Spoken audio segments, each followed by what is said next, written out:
Welcome to study channel. मेरा नाम है मोहम्मद कैसर। बीपीएससी टीआरई 3 के रिजल्ट को लेकर काउंटडाउन शुरू हो गया है। धड़कनें तेज हैं सभी अभ्यर्थियों का कि चयन हो पाएगा या नहीं। ओएमआर को लेकर हालांकि चीज़ें थोड़ी डिले हो गई, लेकिन अब बिल्कुल ऑफिशियल ये अपडेट आ गई है। 13 अगस्त तक ओएमआर आपका जारी होने जा रहा है। 6 लाख अभ्यर्थियों का ओएमआर जारी होगा एक ही साथ। बीपीएससी ने सारा ओएमआर स्कैन करके फाइल तैयार कर लिया है। फाइनल डेटा तैयार है। 1 से 12 तक का ओएमआर जारी होने जा रहा है और बीपीएससी ने बेल्ट्रॉन को फाइनल डेटा दिया है। तो बेल्ट्रॉन एजेंसी अब ओएमआर को अपलोड कर रही है और आगे का प्रोसेस सब इनके द्वारा पूरा किया जाएगा। हालांकि बेल्ट्रॉन को लेकर बहुत सारे अभ्यर्थी नाराज़ हैं क्योंकि इनका ट्रैक रिकॉर्ड कोई बेहतर नहीं है। छात्रों को डर है कहीं कोई गड़बड़ी ना हो जाए। इसको लेकर भी बिहार सरकार शिक्षा विभाग और बीपीएससी को आश्वासन देना चाहिए छात्रों को कि कहीं से कोई गलती नहीं होगी, सब कुछ पारदर्शी तरीके से कराया जाएगा, क्योंकि टीआरई 3 में अभी तक कोई भी कहीं से गड़बड़ी की खबर नहीं आई है। एक बार जब टीआरई 3 का पेपर लीक हुआ था, उसके बाद दोबारा से एग्ज़ाम हुआ, सकुशल सही तरीके से एग्ज़ाम कराया गया, लेकिन ओएमआर अपलोडिंग में देरी और अब बेल्ट्रॉन के नाम आने की वजह से बहुत सारे छात्र परेशान हैं। तो इस पर एक स्पष्टीकरण दे देना चाहिए और मैं यही कहूँगा आप लोगों से, परेशान मत होइए, कोई दिक्कत नहीं होने वाली है। सबकी निगाहें बेल्ट्रॉन और सारे प्रोसेस पर है। लेकिन इसी बीच बड़ी खबर ये आई है दोस्तों आप सभी लोगों के लिए कि कल 12 अगस्त को 11:30 बजे बीपीएससी ऑफिस पर बहुत सारे अभ्यर्थी पहुंचने वाले हैं। मांग है 1 कैंडिडेट 1 रिजल्ट। आप देख सकते हैं दिलीप जी को, जो छात्र नेता हैं, और इनकी अगुवाई में ये प्रदर्शन रखा गया है। बिल्कुल शांतिपूर्ण यहाँ पर आंदोलन होगा। बस अपनी बात को बीपीएससी और शिक्षा विभाग तक पहुंचाना है, बिहार सरकार तक ये बात पहुंचानी है कि 1 कैंडिडेट का 1 रिजल्ट दिया जाए टीआरई 3 में। साथ ही साथ दूसरी मांग है कि रिजल्ट से पहले काउंसलिंग हो, ताकि जिन अभ्यर्थियों का चयन होने वाला है वो बिल्कुल एलिजिबल छात्र हों, सभी सीटों को भरा जा सके।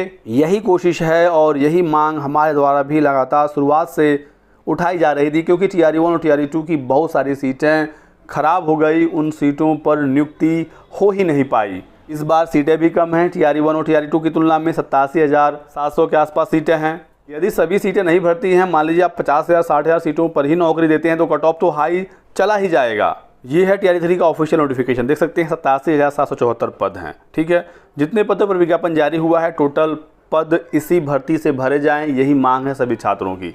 होता क्या है दोस्तों कि एक ही अभ्यर्थी का चयन एक से अधिक वर्ग में हो जाता है। ऐसा टीआरई 1 में भी हुआ था, टीआरई 2 में भी हुआ था और इस बार भी होगा, क्योंकि बीएड कैंडिडेट 6 to 8, 9, 10, 11, 12 तीनों स्तर के एलिजिबल हैं। यदि वो सीटेट और एस्टेट किए हुए हैं, मान लीजिए उनका चयन 2 जगह या तीनों जगह पर हो गया, या बहुत सारे ऐसे अभ्यर्थी हैं जो बीएड प्लस डीएलएड दोनों हैं, 1 to 12 सभी वर्ग के लिए आवेदन किए हैं, तो 2-3 जगह या चारों जगह पर चयन हो जाता है। यदि किसी छात्र का, वो तो ज्वाइन कहीं एक ही जगह पर करेगा, जहां वो ज्वाइन नहीं करता वो सीट खराब हो जाती है। वो सीट खराब ना हो, यही मांग होगी कल के आंदोलन में कि जहां छात्र ने ज्वाइन कर लिया उसको आप नौकरी दे दीजिए। जो बची हुई सीटें हैं जिस पर उसने ज्वाइन नहीं किया, जिस पर उसका रिजल्ट हुआ था, उस पर किसी अन्य अभ्यर्थी को नौकरी मिलनी चाहिए।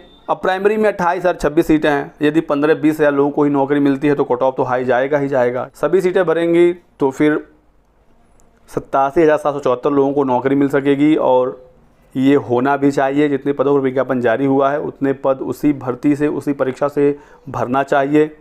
तो आप लोग कल आइए बीपीएससी ऑफिस पर, ताकि ये जो मांग है ये सरकार तक पहुंच सके। 1 कैंडिडेट 1 रिजल्ट, और रिजल्ट से पहले डीवी की मांग सरकार के कानों तक पहुंचे और इस पर वो विचार करें। डीवी को लेकर भी काफ़ी दिक्कतें होती हैं बिहार की शिक्षक भर्ती में। एक बार तो डीवी होता ही है ज्वाइनिंग से पहले, लेकिन रिज़ल्ट के बाद होता है। मान लीजिए कोई फर्जी छात्र है, डीवी में वो बाहर हो गया, फिर वो सीट खराब हो जाती है। दूसरी चीज़ कि जब पहली बार डीवी होता है तो वो फाइनल वेरिफिकेशन नहीं होता है।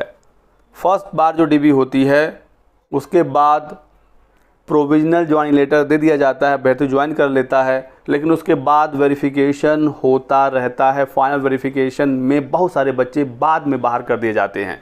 जैसे टीआरई 1 में आप देख लीजिए, टीआरई 2 में आप देख लीजिए, सीटेट में जो अदर स्टेट की फीमेल सेलेक्ट हुई थी 90 से कम नंबर पर, लगातार उनको बाहर किया जा रहा है। आखिर एक बार डीवी हुआ था तभी तो उनको नौकरी दी गई थी। उस समय क्यों नहीं चेक किया गया कि इनका सीटेट में 90 नंबर है कि नहीं है? अब वो बाहर जा रही हैं, लगातार रोज़ 5-10 लोग का नोटिस आप देखते ही होंगे। अब जो बाहर जा रहे हैं उन सीटों पर तो किसी को नौकरी मिल नहीं रही है। TR3 में तो नोटिफिकेशन में ही है कि कोई भी सप्लीमेंट्री इसका नहीं आएगा। तो शुरुआत से ही प्रावधान ऐसा होना चाहिए कि सभी सीटें भर सकें, और यदि आप 1 कैंडिडेट 1 रिज़ल्ट नहीं दे सकते तो रिज़ल्ट के समय ही जब आप रिज़ल्ट प्रकाशन कर रहे हैं तो 10 से 15%, 20% एक्स्ट्रा रिज़ल्ट आप दे दीजिए, ताकि जो अभ्यर्थी ज्वाइन नहीं करता है उसकी जगह पर फिर मेरिट में नीचे वाले अभ्यर्थियों को बुलाया जाए।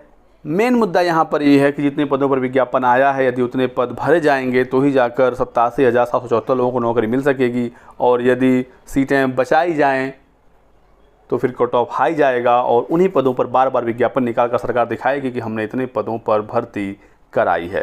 तो यदि आपको लगता हो कि ये मुद्दा सही है और इस पर हमें एकजुट होना चाहिए तो आप ज़रूर आइए कल BPSC ऑफिस, ताकि इस मांग को मजबूती से सरकार तक रखा जाए, और यदि अभ्यर्थी होंगे, संख्या होगी, तो ही सरकार इस पर विचार करेगी। क्योंकि सरकार को भी लगेगा कि क्या प्रॉब्लम है, क्या दिक्कत है, कितने अभ्यर्थी आए हुए हैं और अपनी मांग को लेकर इकट्ठा हुए हैं।